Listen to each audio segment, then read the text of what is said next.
Hey folks, I hope you're having a fantastic day. Welcome back to another piece of Supreme Programming. In this video, we are going to take a look at the installation of Node.js. In order to install Node.js, just head over to your web browser and type in Node.js, and it should be the first result that shows up. It also shows you some quick explanation about what Node.js exactly is.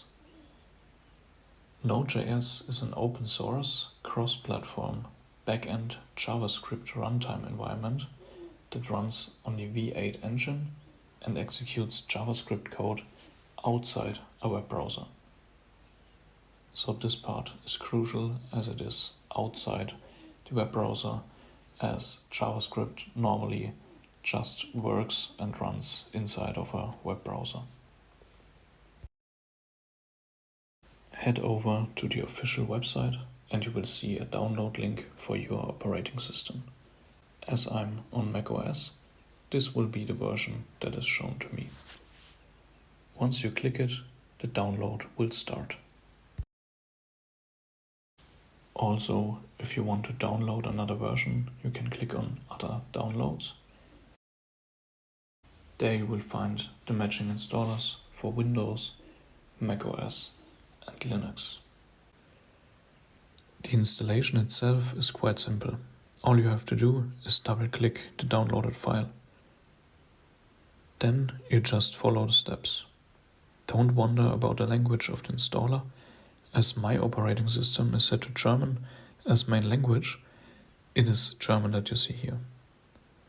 As I already installed it, I will abort the process here. Once the installation finished, you are good to go. You can then start executing JavaScript outside of the web browser. You can find an example in the About section of the official website. This example is a bit advanced, as it shows you how to set up a basic HTTP server using the HTTP module. I will show you how to do that in a future video. For now, let's just keep it simple.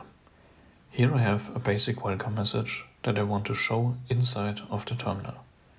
To do that, I just need to type node filename.js, so in this case node welcome.js.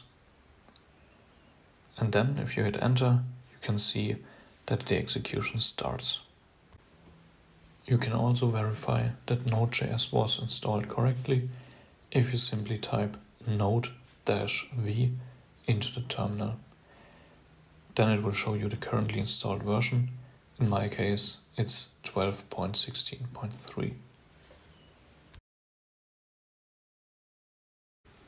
If you switch to the website, you will see that there already is a newer version available, which I could use.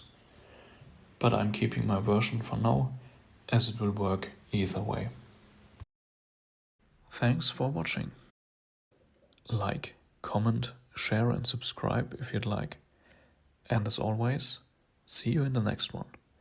Peace out, folks.